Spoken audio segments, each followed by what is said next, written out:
Welcome to another video. The Warrior is one of the 4 available tanking jobs in Final Fantasy XIV and is a true powerhouse of self-healing and personal mitigation.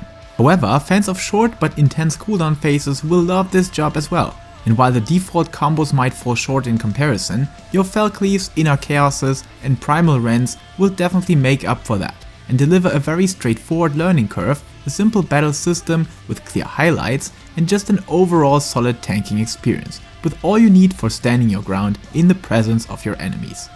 In dungeons and AoE situations, the Warrior can easily heal up itself to become the best relief of stress for your healer, while dealing tons of damage on top, which also comes in handy on low level or unsynced solo content, where the Warrior is the king of dealing with bosses all by itself to farm the one or the other mount, or by making some guild for letting your purse feel the impact of your Fel Cleaves too.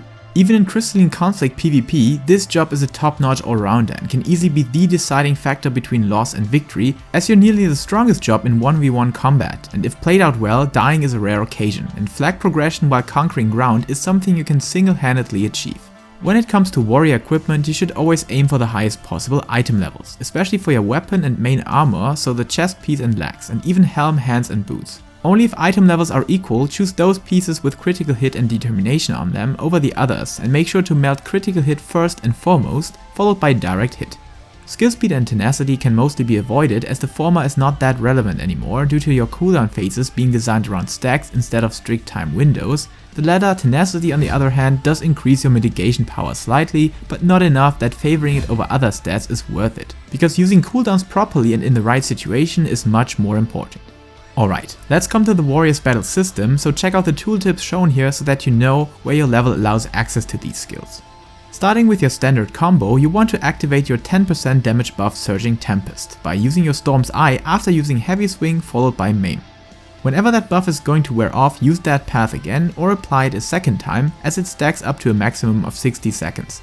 Otherwise, always favor Storm's Path as a combo follow-up to Maim for a higher beast gauge gain as well as some self-healing. Tomahawk, being a ranged attack, can be used in between combo attacks now without breaking the combo, and is useful if a mob gets distracted and wants to beat your healer.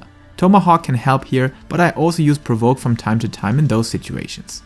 On AoE combat, when 3 or more targets are available, you can receive your Surging Tempest buff by using Overpower, that is also very powerful in getting the enemy's attention, followed by its combo attack Mithril Tempest. Besides these standard combo attacks, you also have access to OGCDs that can be used in between weapon skills, the first being your Gap Closer Onslaught, that not only deals damage but also bridges a possible gap between you and your enemy. Choose wisely if you need it for raw damage output or if its charge benefits are of use to you. Later on, you will have multiple stacks of it, so use some under raid buffs for damage and keep one for safety reasons. Another OGCD is Upheaval, that simply deals damage and should be used on cooldown as long as it's always ready on big raid buffs. Orogeny is the same attack but for AoE situations, so use it whenever you have 3 or more enemies around. Okay, so far so good, but let's talk about the real deal, being the cooldown phase, which works in synergy with your beast gauge, at least upon reaching level 70 by learning the powerful Inner Release. Your beast gauge is filled by using combo skills or Infuriate, where Infuriate is an OGCD attack that you want to use at the start of the fight, but also every time you're close to your cooldown phase. This will grant you a free charge of Nascent Chaos, that is consumed upon using Inner Chaos or its AoE version Chaotic Cyclone, replacing your normal gauge spender attacks for the free of charge duration. Without Infuriate, your single target gauge spender is Inner Beast, that becomes Fel Cleave upon reaching level 54, and its AoE version Steel Cyclone becomes Decimate on level 60, both consume 50 gauge points. These should be used so that you never overcap with your 100 beast gauge limit, or whenever you pop some cooldowns, your party members in particular. However, what really makes this special is your Berserk, that gives your next 3 attacks a 100% chance of being a critical direct hit, while also extending your Surging Tempest buff by 10 seconds. But Inner Release, which is the big deal here, has a trick up its sleeve compared to Berserk, as it removes gauge cost for the next 3 attacks while also granting you a stack of Primal Rend for using the skill with the same name. That is a heavy jump attack. Although remember that Inner Release works in stacks now, and you want to use it whenever possible as long as it times well with the 2-minute buff window of your party. So a base rotation would start with a default combo initiated by Heavy Swing followed by Infuriate to activate your Inner Chaos. Then go through your combo to receive Surging Tempest, and after that is done, hammer in your cooldowns with Inner Release, that you can use even when Infuriate granted you a free of charge stack of Nascent Chaos, because its own stacks for free Fel Cleaving or Decimating will be used in Consecution afterwards. In the meantime, use 1 or 2 stacks of Onslaught and Upheaval and keep Fel Cleaving. The stack for Primal Rend will stay even longer, so you can easily delay its use a bit as long as you don't fall off of raid buffs. Afterwards, keep pushing the Storm's Path combo for more gauge gains and keep Fell Cleaves close to buff windows, except you will overcap your beast gauge limit, then use it ASAP. When it comes to defensive tools, they are basically what the tooltip tells you, so take a closer look there, use your mitigation skills preemptively while using Equilibrium after you've taken a big hit.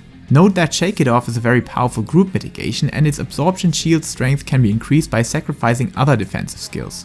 Vengeance is your best tool against tank busters, but it's also dealing damage, so don't save it up for too long to avoid losing damage output. The star of the show, however, is Blood Wedding, that will recover a portion of your health with each of your weapon skill attacks and is best used right before a big hit will crush you, as it has an absorption effect plus mitigation plus self-healing that you might need afterwards. Its short cooldown comes in handy here. Holmgang, your oh shit button, can keep you alive, even if you receive fatal damage, so use that effect wisely for mechanics that can easily one-shot your character or to deal with fatal tank swap mechanics. And that's it for the warrior. Until next time, stay safe, stay healthy, and keep loving Final Fantasy.